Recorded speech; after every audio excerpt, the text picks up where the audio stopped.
First he hits record. So all these.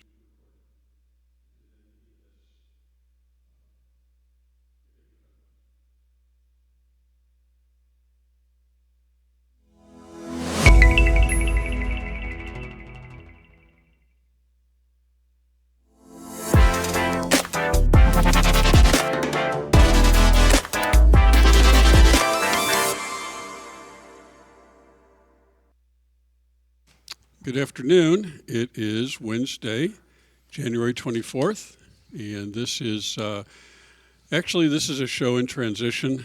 We put up the open for, hey, what's going on around here? But actually, this is the beginning of the noon news, the 48th parallel noon news show. I like it. Yeah, that's cool. So with me is the inimitable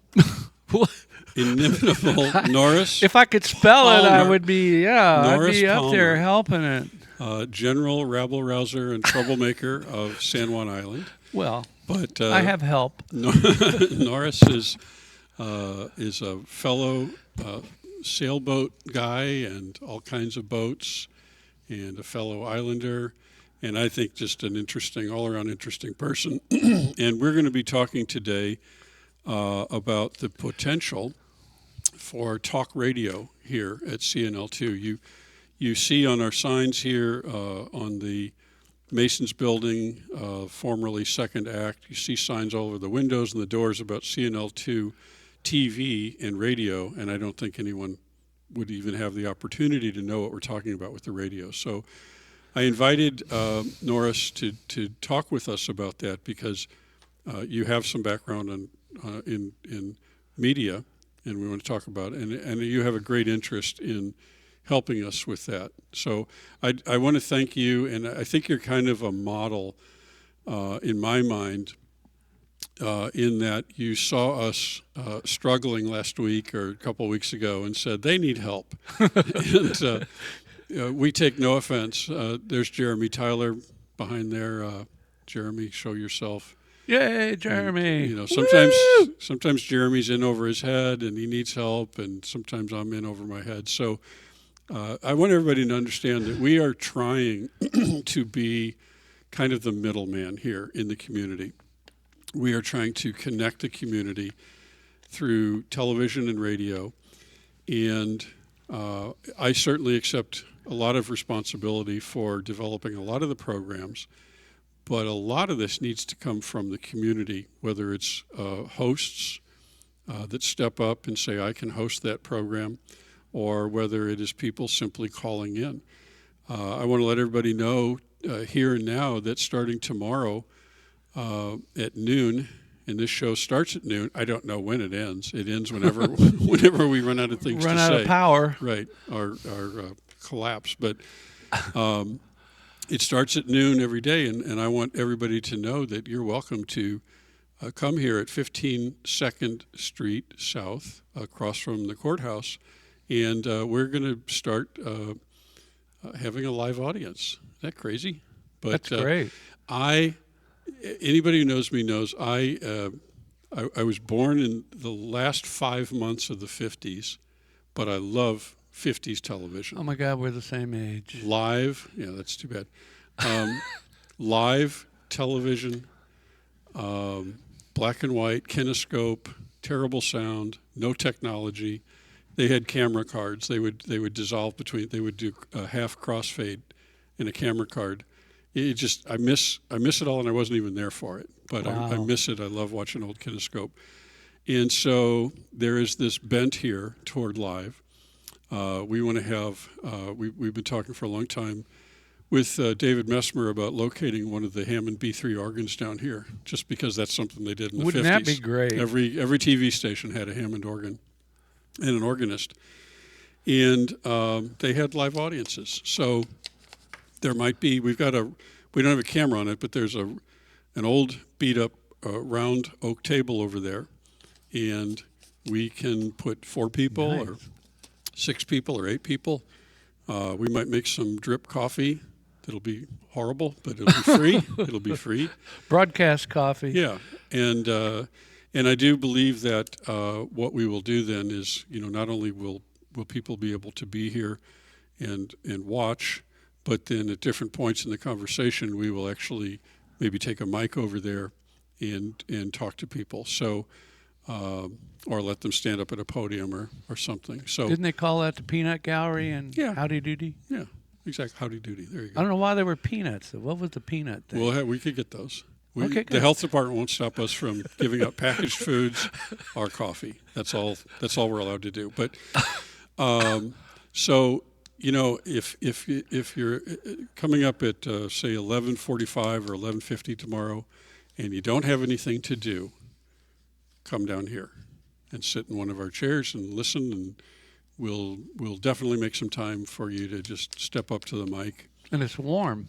It's It's warm in warm. here. Yeah, it's warm and bright. Warm and beautiful. Yeah. So anyway, thank you for being here, and that's all we have. This is all we're doing today. So if if this disappoints you, you can leave now. Yeah. We're going to talk to Norris this whole time. Oh, God. But let's first of all start for those who don't know you, and I don't know who doesn't know you, but Well, that's kind of you. yeah. But who are you? My name is Norris Palmer. I came from Dallas, Texas, of all places. We were avid sailors back in Texas, where we'd go to. We got a lot of lakes, all the adjoining states, and we would go to all these lakes on Hobie Cat racings. I mean, that's all we did. We were never home on the weekend, and the racing circuit was so great, and everybody. It was like we were what do you call those people that run around? Gypsies. We were all gypsies. Motorhomes, trailers, trucks. You can't say that. That's not. No, Sorry. I didn't know that. Jeremy, look up. Let me make a note of that. Look in the thesaurus. Is that Nomad. You're allowed to say nomad. nomad? Nomad. Thank you for that. Okay, so we were nomad. Mess I got you into. Here's another nice mess I got you Look mess I at got what you you've into. done. You already got us in trouble. Is that Oliver and Hardy? Yeah, Oh, yeah. Laurel and Hardy. Yeah. well, we were, and You're nomads. yes, nomads. We're live, so we can't take that out. So sorry. First apology. Honest to God, I did 8 not- minutes in. The first apology.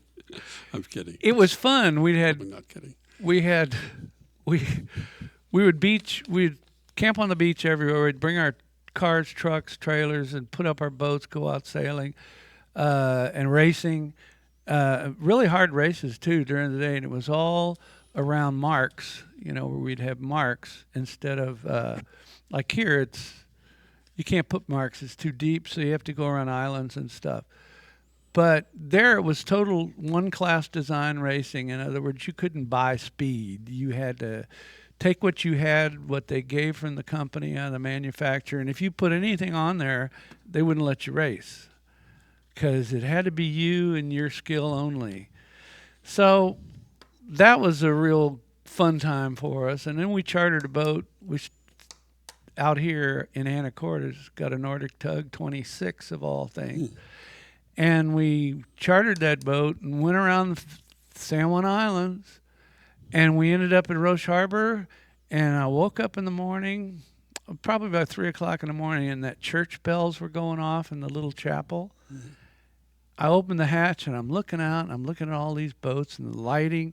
And they actually had these gas type of things, but they weren't gas. They were bulbs that looked like. I woke my wife up. I said, Karen, we are moving here. The second we get back, we're starting to pack. And so that was like 18 years ago. And we everybody that's here, they got a story for coming here. And I mean, this is the best place in the world for boating. It's like the Pebble Beach of boating, The islands that we have here, the gunk holes that you do, the places that you can go. There's 1,000 islands, and the Gulf Islands all the way up to Desolation Sound. It's a cruising capital of the world, and it's safe because you can always go somewhere to get out of the bad weather. So boating here is just amazing, and the fact is that there's a real high demand for slips, and there aren't any. So Puerto Friday. Tell me about it. Port of Friday Harbor is We're on trying. a waiting list. It was supposed to be in a year and a half, and it's looking more like 3 years. But How far is it in Roche Harbor? I hear it's like 5 or 6 years. it's probably more. If you're a bigger boat, you get in there quicker, yeah, like 50, yeah. 60, 70 footer. But if you're in the 30s, it's like a long 24. waiting list. 20, 26. Yeah, it's infinite. So a lot of people just anchor out, Yeah, and then they take their dinghy in, and the Port of Yeah. Friday Harbor charges them to moor there. yeah. Well, you're subject to the weather and Oh, yeah. the pirates and Well, all kinds of stuff. So I don't think we've had any. Yeah, we do. We've had them before. yeah. Well, anyway, so you have a rich history with boats, and then a couple things about the film festival. Yes, I get to be a co-producer. I'm kind of like a voluntold. There's a lot of those on this island, by the way. Jeremy, go ahead and run while he's talking. Go ahead and run that film festival footage. This is one of the cuts that we did for promotional, and it comes from our public television station, and they've been a big supporter of ours. And this kind of gives you an idea of what it does and who we are. A lot of the port towns around here have film festivals. Port Townsend does. They do? Oh, yeah. I'm just kidding. Yeah. And Orcas, don't forget Orcas. Right. No, they're all over the place, right? Yeah, So how is ours better? because we're Friday Harbor. That solves everything. Good That answer. and we have very exceptional, dedicated people that do everything, Mm-hmm. and we're all volunteers and work hard, and we've got some real insight on videos that are out there. A big So- team is what we are. Who did this for you? Who did this video? This is a gentleman named Mark Kyle, and he is a genius at this. KCTS. Mm-hmm. He's a genius at this magic of the internet, the magic of production. It's good post-production. Yep. He used to live on Shaw Island, and he was one of Microsoft's top programmers for their video games. He had like 200 programmers under him, and it's a hard job, believe me. And he pioneered a lot of the video that they use in those. And they used to fly him from a helicopter from Seattle, pick him up in the morning and bring him home at night at Shaw Island. So, and he finally says, "Look, I'm done. And I'm done with the corporate world. I'm going to use my talent to try to further people's appreciation of life." And that's what he's done here. This kind of stuff is just, you couldn't afford it. Beautiful. You couldn't afford it. Yeah. We have some ultra talented people living in this county. Oh, yeah. Ultra, top of the game, top of whatever game it is, the top of the game. Wind up here. It's an amazing place. And you know what? You can't tell by looks. You cannot tell No, by look. no.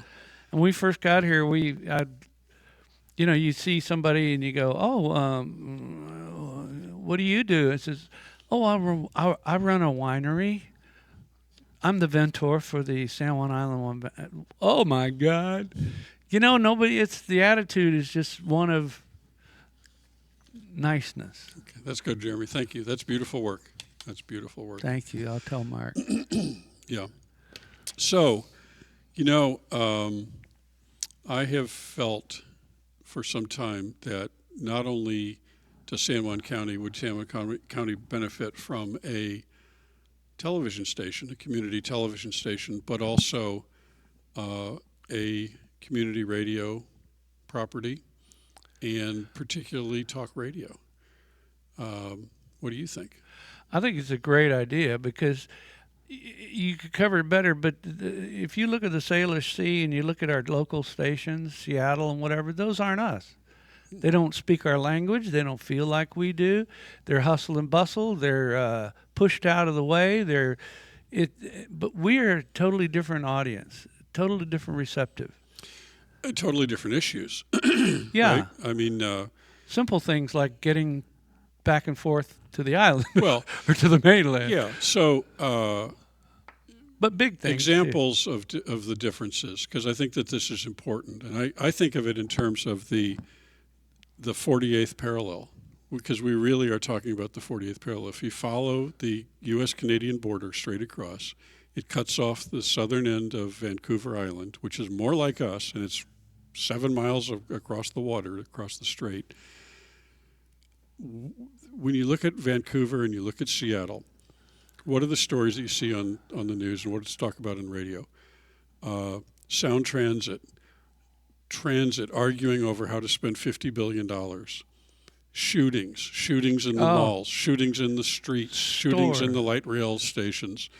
Store robberies. Yeah, smash and grab.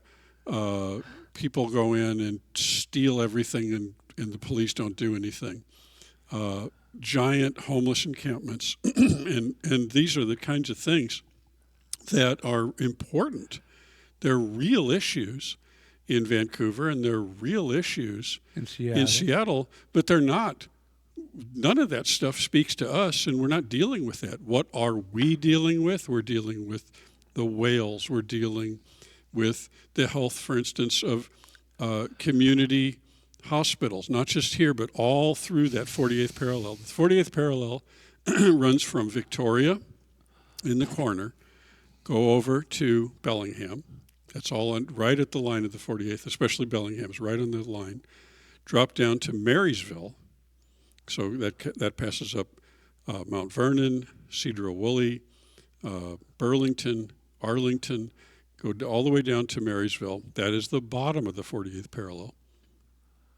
Doesn't go to Everett, which is part of Seattle. Cut across to Tulalip, cut across the water through Whidbey, and it includes Port Townsend, it includes Port Angeles, and then it comes back up. That's the square. 56,000, or 50, I'm sorry, 56,000? 5,600, thank you. I'm really tired. 5,600 square miles, about 80% of it water in the Salish Sea. But now what does this group care about? It cares about agriculture. It cares about granges. It cares about county fairs. Cares about the health of community hospitals. Volunteerism, the arts. And, you know, it is just so different from the things that are being talked about in the major urban areas. We have, you know, and it's not just here. It's in Port Townsend. It's in Oak Harbor. It's in Anacortes. There's this natural tension. I call it a love-hate relationship with tourism. We need it. It comes whether we want it or not. And yet, you know, we need it. We love the tax revenue. We're pretty ambivalent about the actual, you know, experience and how it impacts where we live. And it's a really important subject, and it's not just here. It's all over the place. So why would, you know, what would we talk about in talk radio here in the 48th parallel? We that's what we would talk about. Would we talk about, you know, housing, shootings in malls? No. I don't think we would. No. You know, and so that's why I think we need this. And by the way, my vision of this is that we do get calls from Port Angeles, and we do get calls from Mount Vernon, and we do get calls from Victoria. In my mind, and I guess this is easier for people here in San Juan Island and Orcas, for instance, we're right on the edge of the boundary with Canada. It's easier for us to say Victoria is not that far. Southern Vancouver Island is not that far. We can drive to the western side of this island and see it. Yes, 7 fact, miles. When you pass a certain point on west side, you get a phone message on your T-Mobile phone saying, "Welcome to Canada." Yeah. Do you get that? Oh, we live right on the west side. Are you T-Mobile? No, we're Google Fi. Okay. Which uses T-Mobile yeah, tower. T-Mobile. So as soon as you get to a certain point, it's like, oh, you're in Canada, right? Oh, it's like $2 a second. Might as well be, but no, it is. It's pretty expensive. No, the point is that I choose to kind of ignore the fact that Victoria is in British Columbia in a different country. To me, I think we have a lot in common. And, you know, one of the things that all three of us have in common is that Jeremy and me and you are members of the Friday Harbor Sailing Club. And, you know, tell somebody in the Friday Harbor Sailing Club that we're not close to Victoria. I mean, not just close physically, but emotionally. And so I hope that we get phone calls from Victoria. And if I have to get an 800 number, that number, by the way, is 360-745-CNL2. Which is 2652. Which is 2652. If CNL2 is easy to 2652. remember. It's funny because you tell young people that and they go, "Why are you saying those numbers? What is that? What are those letters?" And it's like, on the old phones you would see the the three. I hate the it. 3 characters above a number. I do not like. I have to sit there and try to spell it out. Yeah. So anyway, it's CNL2. No offense. But yeah. We I think need talk radio for the 48th parallel, including San Juan County. And I think that we're going to be talking about things that you just are not going to hear if you call into. Oh, no. I wanted to name names, but if you call into stations in Seattle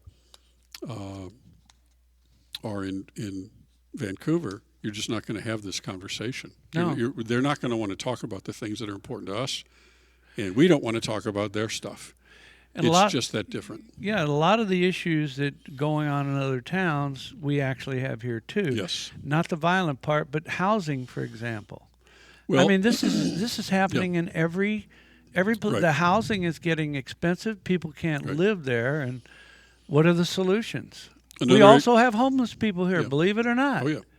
Another example would be the fentanyl crisis. There is a rural fentanyl crisis. It's significant, but it's different. It is being experienced differently between in the rural areas versus the big cities.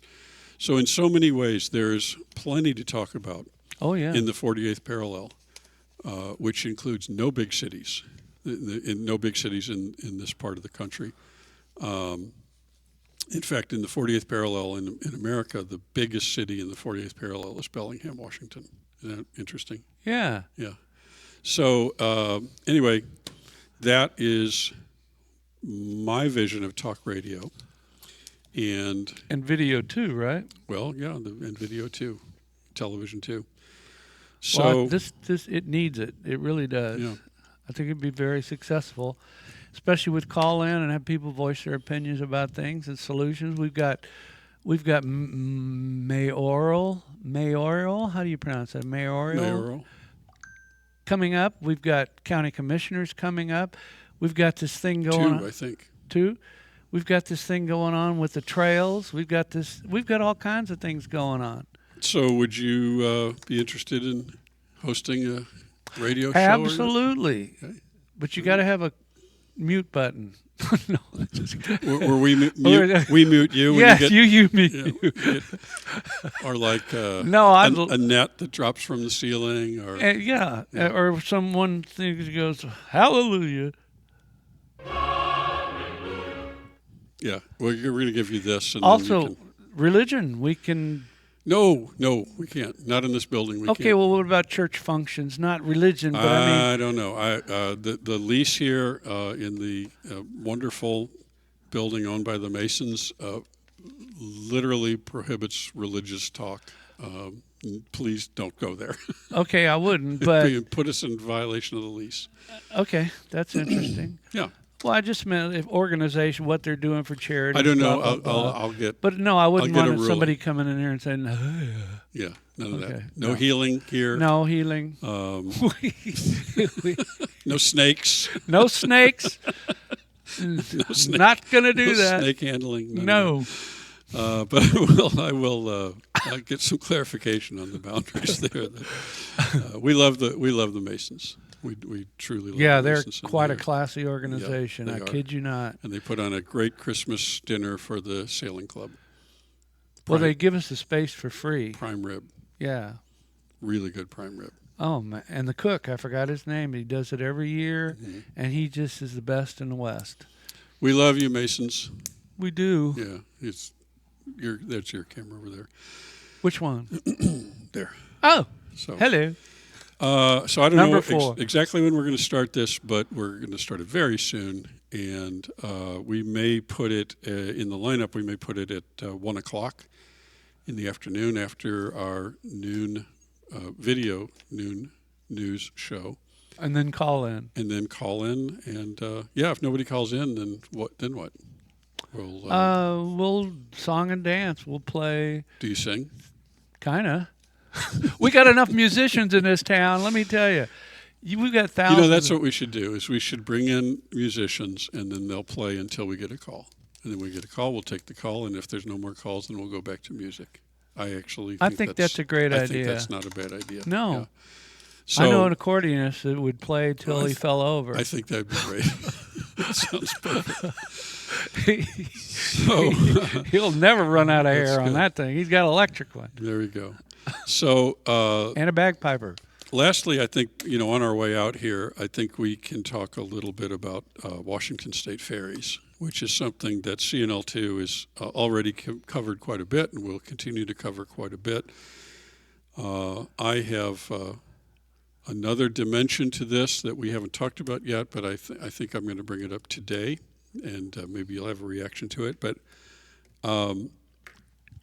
it's about data transparency. It's about the facts. It's about data that summarizes how many late trips there are, how many canceled trips there are across the entire system, and then broken out by route. This is something that is especially sensitive, I think, to a lot of San Juan Countyans because, objectively speaking, no other route has suffered as much as this route. Why is that? I will not get into motives or causes. I don't know, but maybe it's because we're the farthest away. Maybe it's the littlest community. I don't know. Vashon's pretty little also. They've suffered quite a bit. I don't know why that is, and I'm not being quiet. I don't know, but the proportion of canceled trips is considerably more than other routes.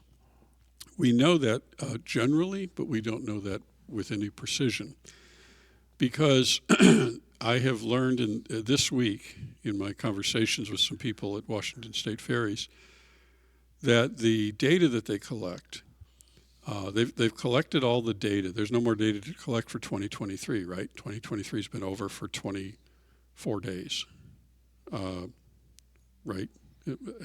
I'm right. This is January 24th. What day is it, by the way? Yeah, this is January 24th. Is it daylight or so not? all the data that could be collected is at least 24 days old, right? Right. Okay. I guess I'm trying to make a point here.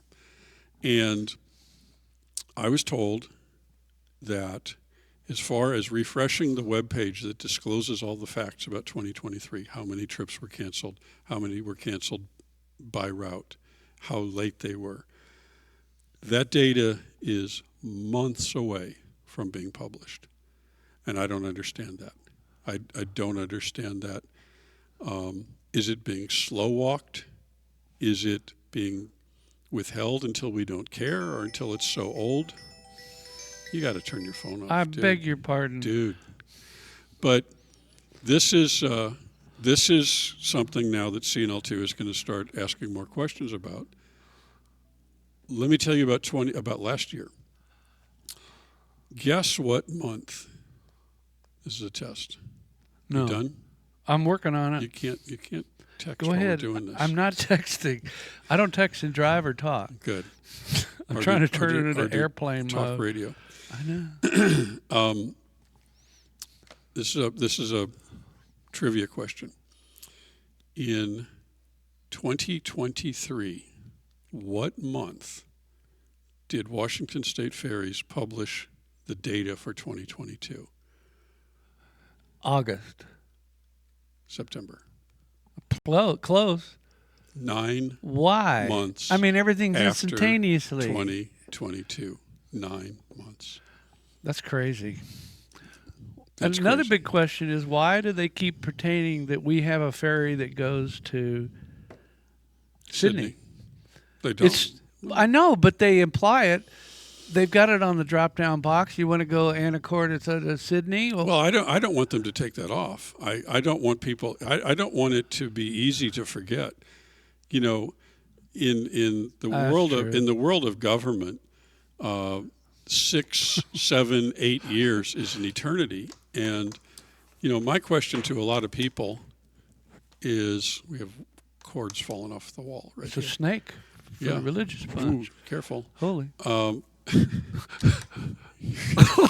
This is so much trouble. I am. But when I ask people, do you really believe that the Sydney route will come back in 2030? Generally, that question is met with skepticism, and that's 6 years away. There's many people, including some people in government, who do not believe it's even going to come back then in 2030. I've always had a question of why isn't BC ferries doing it instead of us?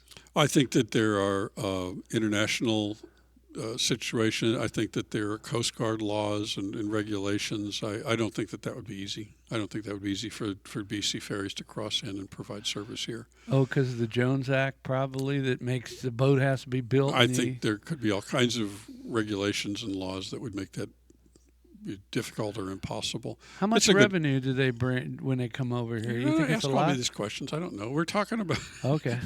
Let's talk about the one thing I know about, I was practicing calling. which is that it took 9 months last year to publish data that you would have thought could have been published in January. That's So, it's bad enough that the San Juan Islands have to suffer this poor service, but then to have the data take more than half a year to come out. I don't believe in conspiracy theories. I don't believe in automatically going to the worst possible solution explanation. But you kind of open yourself up to that if you take that much take that much time to repackage data that you already have. Again, all the data about on-time performance and canceled trips is in the can. You already have it. Do you expect us to believe that it could take 3 months or 6 months or 9 months to process that data and publish it to us? I think we ought to call the guy in charge and ask him. I already did, and I got that's the answer. So we're going to keep, Can't do them live We're on. going to keep asking. We couldn't do them live. Well, I don't want to burn the bridge with Okay. Washington State Ferries, and it's not a conversation for today. Maybe it'll come up in in talk radio, maybe in our Ferries continued important. reporting. But I generally think there are a lot of examples where this is not the fault of staff, the condition that we're in. It's the fault of governors and state representatives and state senators. But this one's a little different. This one's just WashDOT. This is WashDOT and Washington State Ferries. Nope. If you've got the data and we're told it's going to be a long, long wait before we show you that data, that's staff.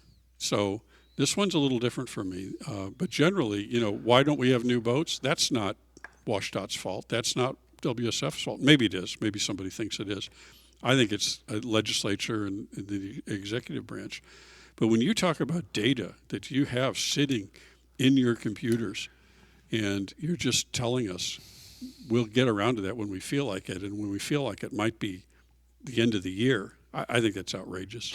Go ahead. Once you saw that, what would it fix?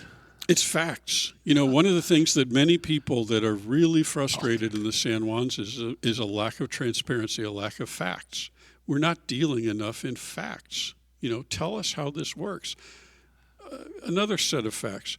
Tell us why you are so certain. Many policymakers in the state. Yeah. Why are you so sure that we couldn't build 2 diesel boats faster than we can build these futuristic electric boats? We've asked that question over and over to people in the state. Why can't we just build a couple more diesel boats in the Olympic class, just like the Suquamish, which was the last boat that was built, 2018? Why can't we just build a couple of those to fix this gap that we have? And the answer that we keep getting back is, no, we can't possibly build those faster. And it's like, really? We really can't just take the plans right off the shelf for the Suquamish and build 2 more? And now we could build them anywhere we want. We could build them in the Gulf Coast. We could build them in Massachusetts. We could build them in California. Oh, they said that's okay? Yeah. So but you're still sure. Alabama. You're still sure. Yeah, you're still sure that those can't be built. Have you tried? No. I'm just telling you. It's a little pat on the head. It's like, don't, that's cute that you think that, but that's not possible. So I just, I see many places where I don't think we're dealing in objective facts, and the ultimate fact would just be like, what happened last year? Quantify what happened last year. Tell us the facts about last year. And what caused them. And the answer is, we'll tell you when we feel like it, and we don't feel like telling you anytime soon. So what are the two possible reasons for the delays? I don't know. I asked, it could I be did not get an explanation. I said, I was told at the WSF level that that's WashDOT, so that's the parent agency, and the parent agency that's just what they do. It's very opaque. It's like a big black box. It's like, we don't even know. So look for CNL2 to be drawing as much attention as possible. I think we deserve those numbers right now.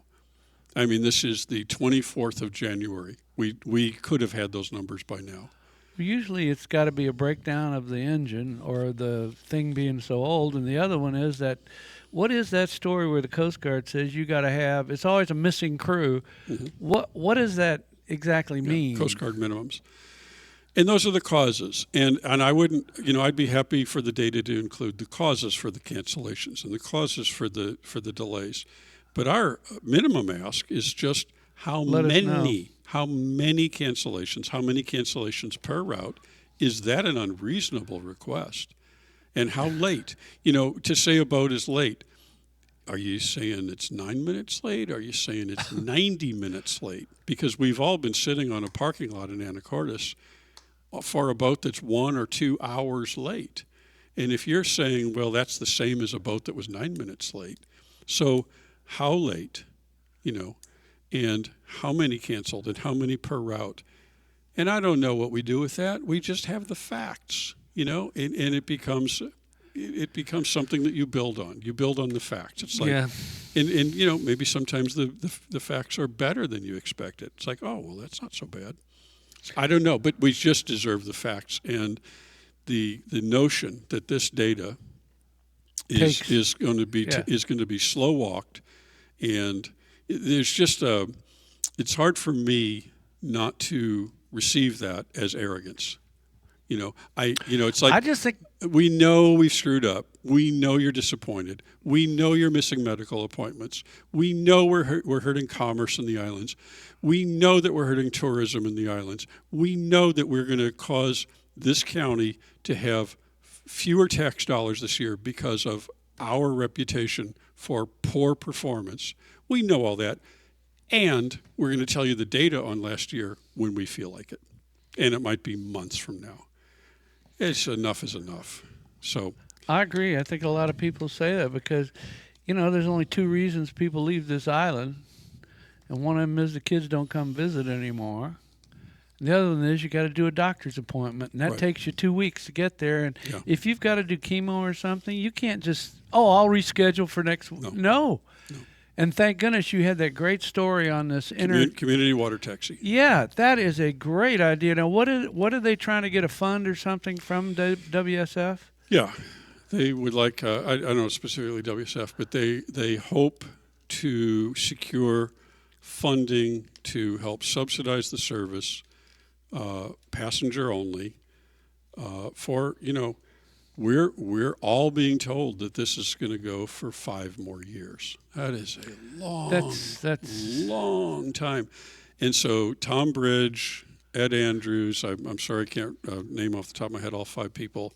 I call them the 5 heroes. And they're organizing WSF? this. They're organizing the community water taxi. Good. It's essentially out of Orcas That's and Crane Island. That's a great story. And thank you, Tom, and thank you, Ed, and thank you, Justin, and I'm Casey, Carrie. I'm sorry. I should have all 5 numbers up on the wall here. No problem. Our names on the wall. But that story can be viewed where? That can be viewed on CNL2 Video on Demand. It's episode CNL2.com Video on Demand. It's a great if you're watching this, you're already on the site. But you'd have to scroll down to see that story. Thank you. Yeah, you're a good salesman. Well, that's what I did. Yeah, yeah. But and you still sell boats, right? Yes, Somebody wants a boat, they should see you, absolutely. right? We do it totally different.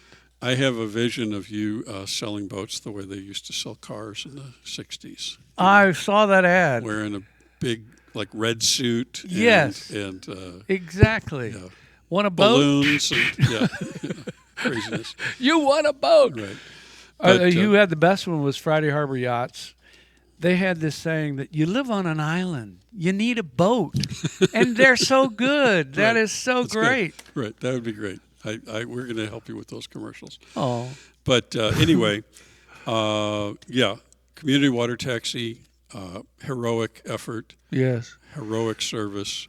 Good and boat. They need to receive continuous long-term support to run that service, because the same people are telling us don't expect these problems to abate anytime before the next 5 years, which is What an happens- outrage. It's an outrage that the lack of creativity that I see in the legislature right now, and they are in session right now in their shorter supplemental year, the lack of imagination, the lack of priority Yes. on this. There are two potential things that I'm aware of that could come out of this session. One is that they might budget for hiring one extra person above the Coast Guard minimums. So many, many, many trips are canceled because they can't make the Coast Guard minimums. We would love to see that in this budget. Yes. And we would love to see a meaningful amount of money for Tom Bridge and the community water taxi so that they can continue to do this for up to or beyond 5 years. And by the way, when the government says that something good is 5 years away, It's 10. yeah, is it really going to be 5 years away? What'll happen when we're down to one ferry? I mean, these things aren't going to run much longer. Well, the oldest ferry is the same age as you and me, which is 35. So right. Yeah. You look 35. I do. I Yeah, acted you too. look like a 35. Act your shoe size, not your age. Okay. Well, anyway, I'm exhausted, and Norris is. Well, thanks for having me on, and I look forward to if we can do a call show to get the Islanders to talk Yeah. what they mean. We can do interviews with council people, and like you said, there are some really cool people on this island. Mm-hmm. There are people with there's astronauts that live here. There's boaters that have been around the world 5 times. There's people that used to be in government. There's lobbyists that work with. I mean, there's a lot of cool people. People that run Amazon remotely, right down the street. I mean, and these are the people that you bring together and do interviews and get people interested. So I want to share close with the insight that Jeremy and I have noticed more and more, almost on a daily basis, more and more support for this. We're very grateful, and we want to invite anyone that wants to reach out to us with any idea, an interview that we should do, a story that we should do. Or come on themselves and do what I'm doing right now. Please just come down here. Book it. Please don't just walk in, because we might be doing something else. But let us know that you would like to be here. You would like to say your piece. You would like to propose your idea, and let us really be the middle people for this, the middle persons, and help you connect your message to this audience, and not just this audience, but the entire 48th parallel. When I described the 5,600 square miles of the 48th parallel, I don't think I mentioned it. It's 1 million people. Whoa. 1 million people live in that square that I described. Victoria, Wow. Bellingham, Marysville, PA, and then back up. I did not know. 1 million people. So I see it as our job to corral these 1 million people in the 48th parallel who either never lived in Seattle or Vancouver or chose not to live there. There's really 2 groups here. You either never lived in Seattle and Vancouver, or you used to and you chose not to do it anymore, right? Those are the 2 groups. So that cohort is 1 million people, and that's who we want to talk to. So increasingly, throughout 2024, 2025, I think that if you come here and you sit at this table and you look into these cameras, you will be talking to a significant portion of 1 million people who have the same interests and the same values. So please call us, email us, text us, whatever. We're getting more and more calls every day, literally, and more interest. And hopefully this will be something that is tremendously useful to the entire 48th parallel. And the website again? CNL2.com, and you're on it if you're watching this. Or However, I shouldn't say that because when we rerun, sometimes people, we put quite a bit of this content, sample it, little excerpts on social media. So you may not be on CNL2.com when you see this, but it's CNL2.com, and you can watch this live at noon. And then if we do the talk radio, that'll be, at least for now, it'll be 1 p.m. On CNL2.com as well. And then at any point in time, you can visit the site in the middle of the night, the next morning, whenever you want. And all of these programs will be recorded, and you can watch them anytime you want. It's called Video on Demand on the video side, and it's called Podcasts on the radio side.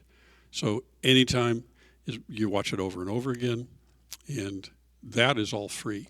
The live streaming of video is not going to be free eventually, but everything else is free. Watching all the recordings, video and audio, are all going to be free. And how do they donate? We have a QR code on the website, do we? Come to our front door and hold your phone Good. up. Drive by, What? click. On the website. Yeah, that's what I said. Okay. So And you do put need yourself on the donations. camera. You tell these people. Tell these people how they can give us money, or this organization money. There is a form. We have a donate page, cnl2.com/donate. And we also have a form that floats around between videos. Look at the people. Look at on there we go. on the homepage, and it just says donate. Depending on what you want to donate towards, we have different studios we want to build on different islands. You can pick your island Orcas. and say Orcas or Lopez. and then Shaw. pick your amount, or yeah. And you that's can it. donate anywhere between $1 and $100,000. We're right in that range. I'll do that one. Yeah. Thank you. You're welcome. Thank you. Done. All right. Well, anyway, thank you. This has been great. Norris, Oh, great. thank you. I'm really glad that you reached out and told us that we need help with production. I'm glad that you're here. It's going to be a great Yeah, operation. And thank you. If you're still with us, thank you for watching, and we'll see you tomorrow.